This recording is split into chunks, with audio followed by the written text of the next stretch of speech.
साथियों, जय भीम। और मुझे अचानक से लाइव आना पड़ा। उसका कारण कुछ विशेष गंभीर था, तो मुझे लगा कि आप लोगों से बात होनी चाहिए और सोया हुआ समाज जो है उसको जगाना चाहिए।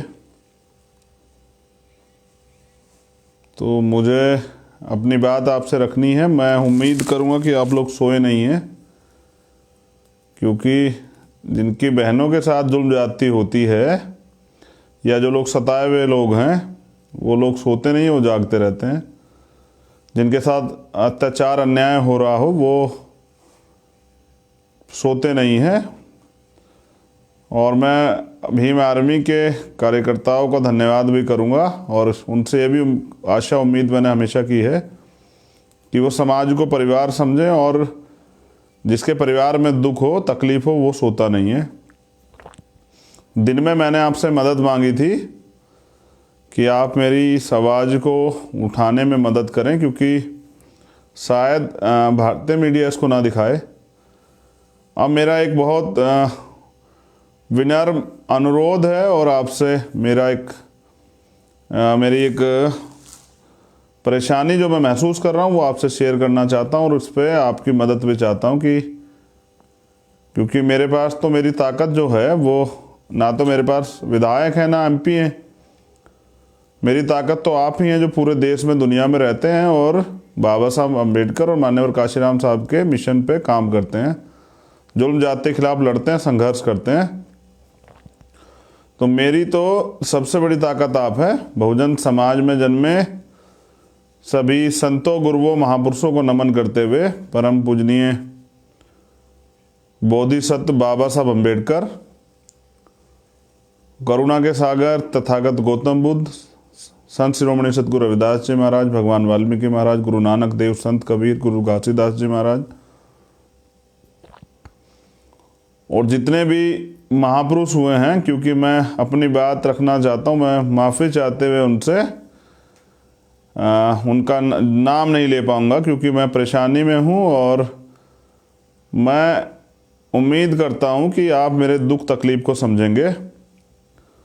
पहली तो एक जो सबसे ज़रूरी बात है वो ये है कि पिछले 50 घंटे से ज़्यादा हो चुका है उन्नाव की घटना को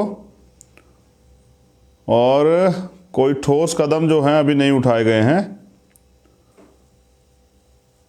फिर पीड़िता को 45 घंटे ज़्यादा कानपुर में हो गए, उसकी हालत में सुधार नहीं हो रहा है। आप सब लोग परिवार के लोग हैं, घर के लोग हैं, आप भी खुद समझते हैं अगर कहीं इलाज से बेहतराई ना हो रही हो और दिक्कत परेशानियां बढ़ रही हो तो हम लोग किसी दूसरी जगह पर तलाश करते हैं। लेकिन जब हम पे हायर सेंटर हैं तो सरकार बच्ची को भेजने में देरी क्यों कर रही है? और मेरी जो पहचान है, आज टाइम्स में मुझे जो सम्मान आप लोगों की वजह से मिला वो इसलिए मिला कि अन्याय अत्याचार के खिलाफ जब कहीं जुल्म ज्यादती होती है शेड्यूल कास्ट, बैकवर्ड माइनॉरिटी के लोगों पे, तो एक शख्स ऐसा है 135 करोड़ भारतीयों में से जो चुप नहीं रहता, वो जाके लड़ता है।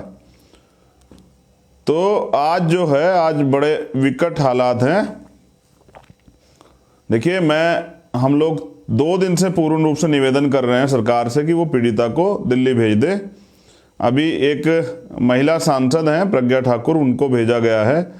उनकी तबीयत खराब, उनको एम्स भर्ती किया गया। मैं मुख्यमंत्री से जानना चाहता हूं, क्या दलित बच्चियों के लिए एम्स में जगह नहीं है या उनका जीवन जो है, उनकी जीवन की सुरक्षा करना क्या सरकार की जिम्मेदारी नहीं है? क्या सरकार जो है इस जिम्मेदारी से भाग जाएगी, जो जिम्मेदारी सरकार की बनती है कि गरीबों को न्याय देना?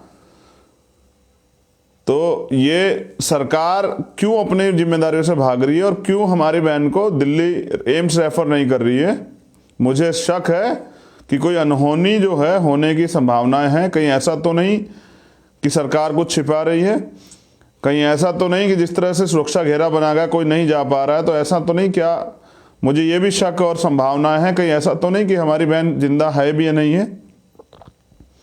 क्योंकि वो एकमात्र जो अभी कहानी पुलिस के लोगों ने बताई है मैं उस पर तब तक भरोसा नहीं करूंगा क्योंकि मैं पुलिस का चरित्र जो है और उनका कार्यशैली इसलिए देख चुका हूं कि पिछले कुछ घटनाओं में उत्तर प्रदेश में मैंने ये महसूस किया, और मैंने तो खुद के मामलों में निर्दोष होते हुए जेलें काटी हैं कि किसी की कहानी किसी पे मंड दी जाती है, तो मैं उन पर तब तक भरोसा नहीं करूंगा। मुझे आशा और उम्मीद थी कि हमारी बहन वो स्वस्थ हो जाएगी तो वो अपने आप अपनी बात को रखेगी, लेकिन उसका बेहतर इलाज हो जाए इस पर कोई कदम नहीं उठाया जा रहा है। उसको एम्स क्यों नहीं भेजा जा रहा है जब सारे नेताओं के लिए एम्स खुला हुआ है? इतनी बड़ी घटना है, क्या हमें गाजर मूली समझा गया है, या फिर दलितों की जान की उत्तर प्रदेश में कोई कीमत नहीं है? प्रधानमंत्री क्यों नहीं बोल रहे हैं? मुख्यमंत्री इस पर क्यों नहीं अपनी बात रख रहे हैं?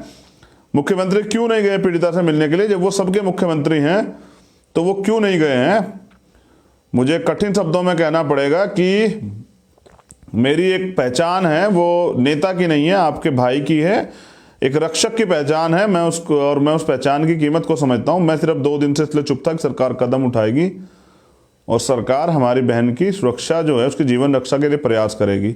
मैं मुख्यमंत्री से निवेदन करता हूं, मैंने ट्वीट भी किया है कि कल 12 बजे तक बहन की जीवन रक्षा के लिए एक ठोस कदम उठाते हुए उसको दिल्ली एम्स रेफर किया जाए।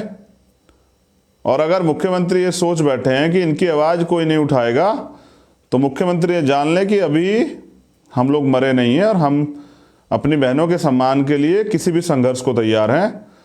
अगर ये कल 12 बजे तक नहीं हुआ तो मैं अपने साथियों से निवेदन करूंगा कि मैं खुद जो है कानपुर कूच करूंगा और अपनी बहन की रक्षा के लिए जो मुझसे बन पाएगा मैं वो संविधान सम्मत वो करूंगा, जो मेरे संवैधानिक अधिकार है। मैं ये भी बता देना चाहता हूं कि हम लोग कमज़ोर नहीं हैं, और मैं आप सरकार की जानकारी के लिए बता देना चाहता हूं, वो देखते हैं सोशल मीडिया तमाम लोग, कि हमें कमज़ोर समझने की भूल भी ना की जाए। मुख्यमंत्री ये ना समझे किसी भी कीमत में कि इनका कोई रखवाला नहीं है।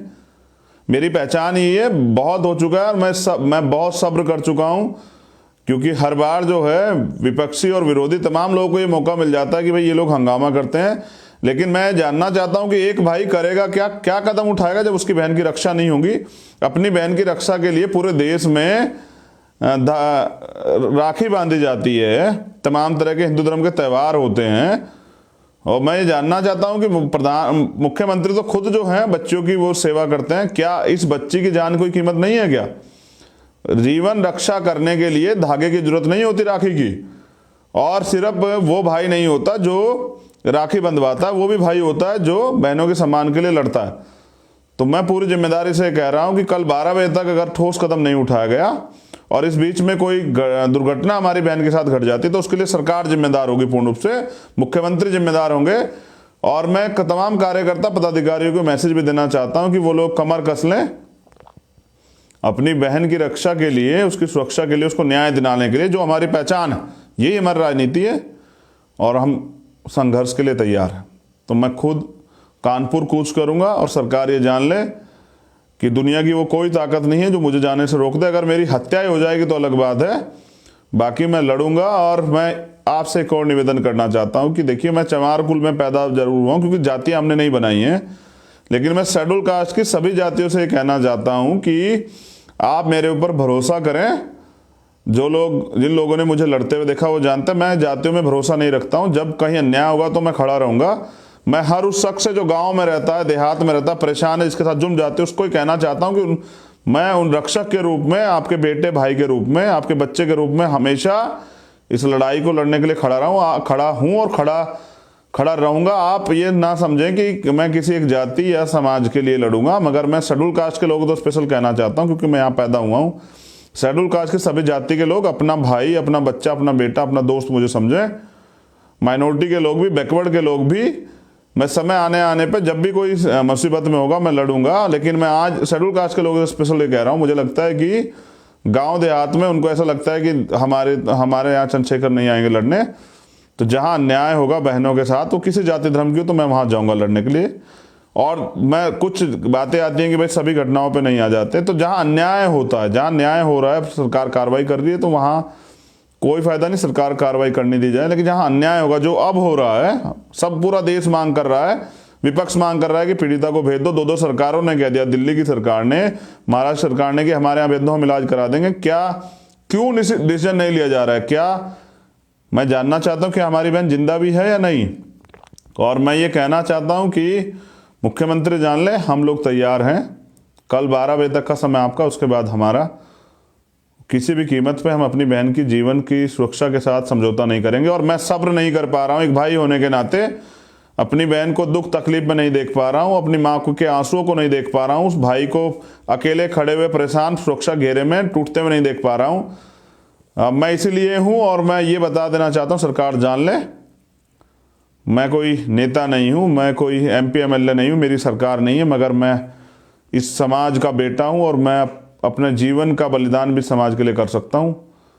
मुख्यमंत्री अगर ये सोच अहंकार में सोच बैठे हैं कि हम सब कुछ लिपा पोती कर देंगे और न्याय नहीं देंगे, तो वो दिन, मुख्यमंत्री ये बात याद रखें, वो दिन अभी नहीं आएगा। उसके लिए आपको चंद्रशेखर की और बहुत सारे लोगों की, भीम आर्मी के लोगों की हत्याएं करनी पड़ेगी। जब तक ये लोग हैं तब तक तो ऐसा नहीं आएगा। हमारे तमाम भीम आर्मी के नेता अन्याय के खिलाफ लड़ने को तैयार हैं। मैं बस ये कहना चाहता हूं कि मेरी चेतावनी समझिए या मेरा निवेदन समझिए। मैं तो भाई होने के नाते आपसे निवेदन करता हूं हाथ जोड़ के कि मुख्यमंत्री हमारी बात को सुनते हुए बहन की जीवन रक्षा के लिए उसको भेजे। एक भाई आपसे अपील कर रहा, जबकि ये भाई कभी झुकता नहीं है, कभी स्वाभिमान समझौता नहीं करता, कभी हाथ नहीं फैलाता। मैं आपसे हाथ फैला के मांग करता हूं कि आप हमारी बहन की जीवन रक्षा के लिए उसको एम्स भेजें। मेरे सब्र का इम्तिहान ना लिया जाए। मैं मुख्यमंत्री से कहना चाहता हूं कि मैं 2 दिन से इंतजार कर रहा हूं, इससे ज़्यादा इंतजार नहीं कर पाऊंगा। कल 12 बजे तक मैं इंतजार करूंगा, 12 बजे के बाद मैं इंतजार नहीं करूंगा। तो मैं अपनी बहन की रक्षा स्वयं करूंगा। और मैं अपने साथियों से कहना चाहता हूं कि वो तैयार हो जाए। कानपुर और तमाम आसपास के जो लोग हैं, हम लोग लड़ेंगे। जय भीम, जय भारत, जय संविधान। आप सबके लिए मंगल कामना और अपनी बहन की जीवन रक्षा के लिए प्रार्थना करता हूं कि उसका जीवन सुरक्षित रहे और वो स्वस्थ हो जाए और उसको न्याय मिले। मैं इसकी प्रार्थना करता हूं। मैं माफ़ी चाहता हूं आपसे, फिर आपसे मुलाकात होगी।